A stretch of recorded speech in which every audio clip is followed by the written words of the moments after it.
Shalom, bendiciones para todos los que se conectan, un placer saludarles. El día de hoy vamos a hablar de un tema muy importante porque es interpretado de muchas formas, el hecho de ser un verdadero israelita. Y los que llegamos al conocimiento de la fe hebrea, entendemos que históricamente hubo una gran dispersión de israelitas o de hebreos en el mundo, y es esa diáspora donde nosotros estamos y estamos retornando a nuestras raíces y nuestra fe verdadera.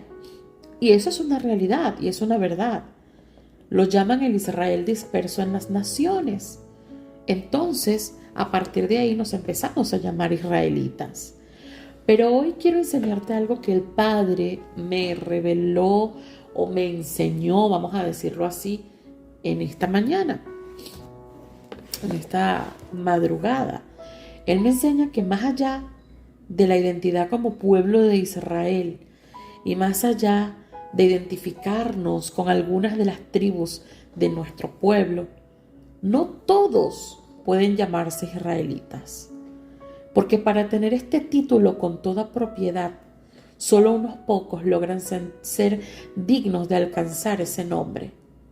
Y hoy te voy a explicar por qué. Porque ciertamente en muchas partes de los temas que yo he subido te he explicado que hay una diferencia entre Efraín y entre Israel en cuanto a tribu. Efraín es ese que dice la palabra, que no quiere nacer, ese que no quiere obedecer, que todavía está dormido, que todavía está en sus deleites de este mundo. Esas personas que aunque son creyentes, todavía, ¿verdad?, tienen esa carne viva. En cambio, Israel, cuando el Padre habla de Israel, habla de la novia, habla del pequeño remanente, habla de aquella congregación de Filadelfia, habla de aquellos 144,000, aquellos que realmente han valorado el sacrificio del Mesías, que han valorado la Torá, que viven por ella y que realmente se aferran a esta verdad. Y ese concepto está bien y realmente es un concepto correcto. Pero hoy quiero enseñarte también esta parte que el Padre me enseñó a mí. O sea, ¿por qué esos israelitas genuinos, esa Filadelfia, esos 144,000 son así? ¿Por qué? ¿Qué pasó con ellos? ¿Qué es lo que hacen ellos que los diferencia de Efraín, que los diferencia de todo eso? Bueno, vamos a ver de dónde nace este concepto, este título de israelita. ¿Ok? Vamos a ver que en Génesis 31 y 32, no lo vamos a leer todo porque no va a haber tiempo, ¿verdad? Podemos leer que nuestro padre le ordena a Jacob o a Jacob salir del campamento de su suegro y hacer su camino hacia Canaán, la tierra de sus antepasados. Esto significaba para él enfrentar su realidad con Esaú, a quien sustituyó para tomar la bendición de la primogenitura, ¿verdad? Jacob obedeció al hecho de salir del campamento de Labán y partir con su enorme familia. Sin embargo, él estaba lleno de angustia, de miedo interno, porque no sabría con qué odio fuera a recibirlo Esaú, o con qué desprecio, o con qué cara, o si de pronto no lo iba a recibir, ¿verdad? Así que Jacob estaba obedeciendo al padre, pero tenía tormento en su corazón. Él entendió que debía salir, pero su fe no iba más allá para confiar que Yahweh tenía todo bajo control. Entonces, por él no tener esa emuná tan grande, debemos recordar que Jacob envió varios mensajeros durante la estancia que tuvo viajando hacia Canaán. Él envió mensajeros a Esaú con el fin de aplacar su ira, ¿verdad? Porque él recordaba que hace varios años o muchos años atrás, Esaú lo había amenazado de muerte. Entonces él envió mensajeros a que le dijeran a Esaú que él era el Señor, o sea, su Señor, y que Jacob iba a ser su siervo.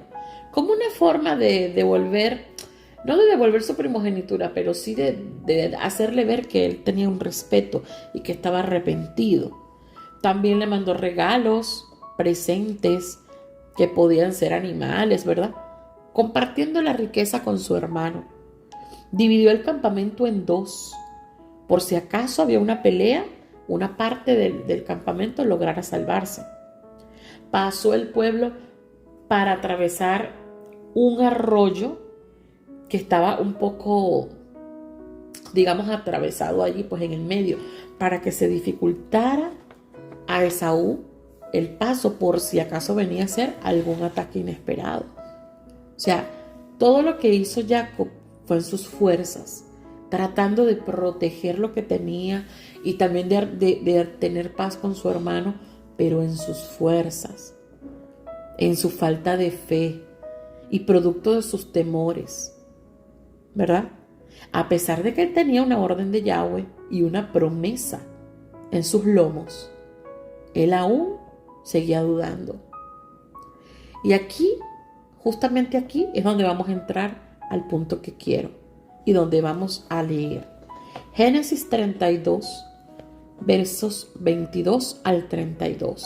Dice así: Y se levantó aquella noche y tomó sus 2 mujeres y sus 2 siervas y sus 11 hijos y pasó al vado de Jaboc. Ese es el arroyo que les digo. Los tomó pues e hizo pasar al arroyo a ellos y a todo lo que tenía. Así se quedó Jacob solo y luchó con él un varón hasta que rayaba el alba. Y cuando el varón vio que no podía con él, tocó en el sitio del encaje de su muslo y se descoyuntó el muslo de Jacob mientras con él luchaba. Y dijo: déjame porque raya el alba. O sea, el varón le dijo a Jacob. Y Jacob le respondió: no te dejaré si no me bendices. Y el varón le dijo: ¿cuál es tu nombre? Y él le respondió: Jacob. Y el varón le dijo: no se dirá más tu nombre Jacob, sino Israel, porque has luchado con Elohim y con los hombres y has vencido. Entonces Jacob le preguntó y dijo: declárame ahora tu nombre. Y el varón respondió: ¿por qué me preguntas por mi nombre? Y lo bendijo allí. Y llamó Jacob el nombre de aquel lugar Peniel, porque dijo: vi a Elohim cara a cara, y fue librada mi alma. Y cojeaba de su cadera.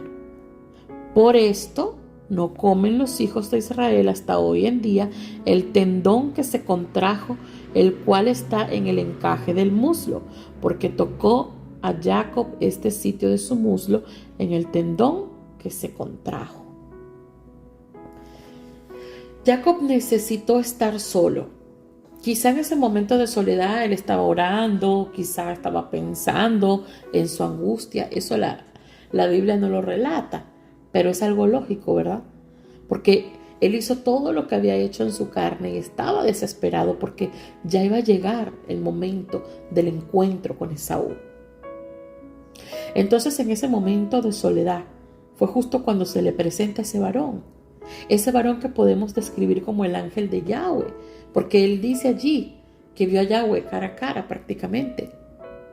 Por eso también el ángel le dice: ¿por qué preguntas mi nombre? O sea, si tú me estás pidiendo una bendición y yo te puedo bendecir, ¿quién es el único capaz de bendecir? Evidentemente Elohim. Entonces, quiero que prestes mucha atención a esto.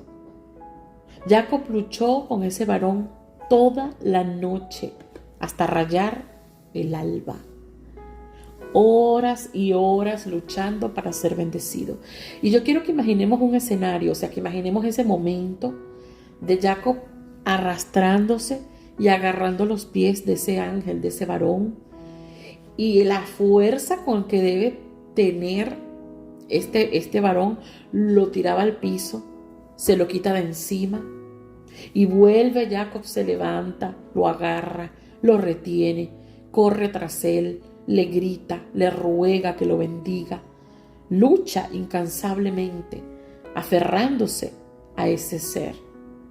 porque él tenía la necesidad de ser bendecido. Aún el ángel lo descoyunta, o sea, el muslo se lo descoyunta. Quiere decir, es como una fractura, le fractura el muslo de su pierna. Y los que nos hemos fracturado, por lo menos yo me he fracturado la mano izquierda en una oportunidad y también ni siquiera fracturado, sino fisurado el tobillo izquierdo. Es un dolor intenso que se siente, un dolor que te hace llorar, que te paraliza. Imagínense ustedes que se les fracture, que se salga ese hueso del muslo. ¿Cuánto dolor podía sentir Jacob? Y quizás sin poder levantarse, precisamente por ese dolor, se continuaba arrastrando y seguía firme, aferrado a que ese varón lo bendijera. O sea, ni siquiera el dolor, ni siquiera el golpe que ese varón le pudo dar, ni siquiera el hecho de que ya no estaba como sano, por decirlo de alguna manera. Jacob persistía y persistía. Y luego de todo este proceso, que podemos pensar que pudieron ser 9 horas de lucha, 8 horas de lucha, no lo sé, porque fue toda la noche hasta rayar el alba. Luego de todo este proceso, que no fue en vano, porque ese varón muy bien pudo haber destruido a Jacob, porque era la misma presencia de Elohim. Cómo pudo bendecirlo de una vez, cómo pudo presentarse y desaparecer. Por eso este proceso que Jacob vivió no fue en vano. Entonces ese varón le pregunta, ¿cuál es tu nombre? Y yo te aseguro que no le preguntó porque no supiera. Obviamente él sabía cuál era su nombre, sino porque él quiso marcar un antes y un después. Así de sencillo. Ese varón, ese ángel, quiso marcar un antes y un después en la vida de Jacob. ¿Por qué? ¿Qué significa el nombre de Jacob? El nombre de Jacob significa suplantador o el que suplanta. Y sí, él había suplantado a su hermano para tomar su primogenitura. Pero ahora ya no se llamaría más Jacob. Ya no iba a vivir siendo un suplantador. Ya no iba a ganarse las bendiciones por robárselas a otro. Ahora él se llamaría Israel, porque luchó con Elohim y los hombres como todo un príncipe, como un guerrero, y prevaleció. Ahora él era un vencedor, un hombre que lucha, que persevera, que se humilla, que se vuelve osado y valiente, que conquista con esfuerzo lo que anhela y lo que desea, y obtiene la benevolencia de Yahweh. Es un hombre que no se detiene hasta obtener su favor. Y aunque tenga que resistir dolor, cansancio, falta de sueño, él aguanta porque está determinado. Por eso no fue en vano. Porque todas estas cualidades que podían llevar dentro de ese nombre de Israel, no las iba a desarrollar Jacob, ni se iba a dar cuenta que las tenía, si no pasaba por ese proceso toda la noche de lucha. Entonces, la condición de Jacob nos demuestra que para ser Israel, para ser ese verdadero israelita, llevar ese título que tanto nos gusta decir, no es nada más decirlo por decirlo. Se necesita más que historia y conocimiento. Se necesita luchar por nuestra salvación, no desenfocarse. Vengan vientos, vengan tempestades, vengan sufrimientos, enfermedades. El punto es permanecer firmes, luchando en esta vida, hasta recibir nuestra redención, nuestro galardón. Ese cambio de nombre revelaba un cambio de su interior, de su carácter y de su vida. Ese cambio de nombre le daba derecho legal a él. Ahora sí, para que sobre sus lomos naciera la nación preferida, la nación bendecida, la nación escogida de Yahweh. Entonces, no hubo mayor bendición que darle su identidad y que su confianza y su fe renacieran. Porque leerlo al paso, decir, bueno, ¿y qué bendición es esta? Cambiarle el nombre, ¿qué es eso? Significa mucho, porque él dejó atrás ese hombre vacío, ese suplantador, para convertirse en otro hombre a la manera de Elohim. Un hombre conforme al modelo que Yahweh exige y quiere de cada uno de sus hijos, hijos valientes y esforzados. Entonces fue la más grande de las bendiciones. Y fíjense que cuando leemos ahí mismo en Génesis, pero el capítulo 33 del verso del 1 al 4 dice: alzando Jacob sus ojos, miró, y he aquí venía Esaú y los 400 hombres con él. Entonces se repartió él los niños entre Lea y Raquel y las 2 siervas, y puso las siervas y sus niños delante, luego a Lea y sus niños, y a Raquel y a José los últimos. Y él pasó delante de ellos y se inclinó a tierra 7 veces hasta que llegó su hermano. Pero Esaú corrió a su encuentro y le abrazó y se echó sobre su cuello y le besó y lloraron. Aquí vemos ese gran cambio en Jacob. Ahí ya él no tenía temor. Él vio aproximarse a Esaú con esos 400 hombres y no puso sus mujeres al frente, no puso los regalos al frente, sus animales al frente. No, él fue al frente.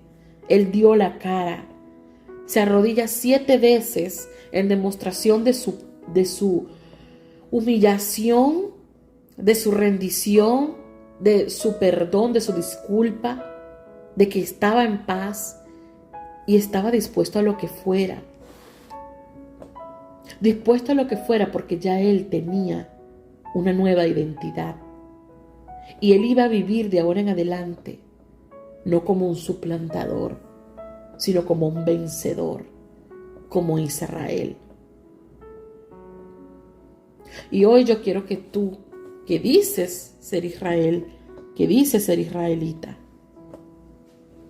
quiero que analices si tú eres un Jacob, si tú eres un suplantador todavía, que tiene temor, que arregla todo con presentes, que no enfrenta las situaciones, que eres de los que no se preocupa por luchar y buscar su bendición.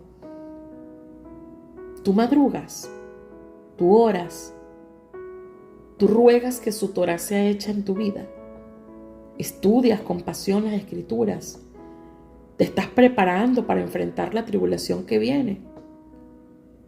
Porque así como a Jacob se le ordenó que fuera a su tierra, a ti se te está ordenando que te prepares y te santifiques, porque el tiempo se está acabando y vendrá de hambre y destrucción.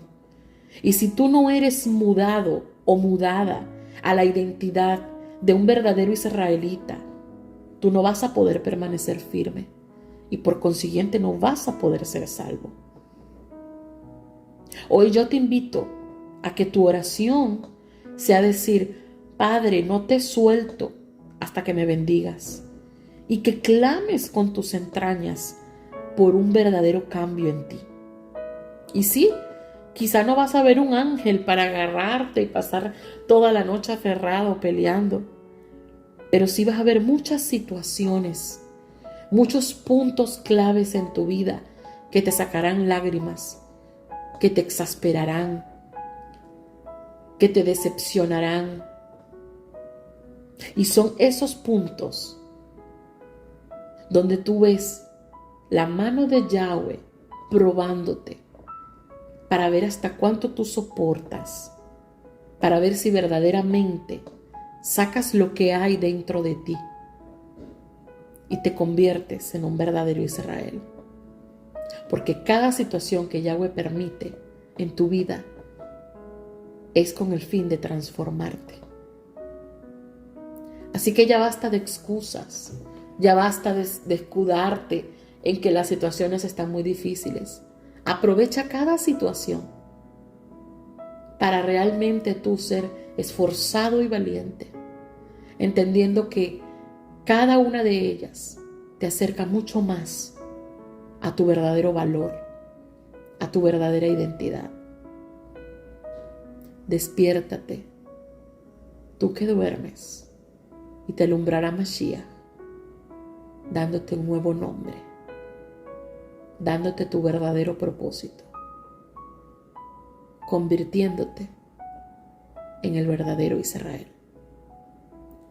Que Yahweh te bendiga y te guarde. Shalom, shalom.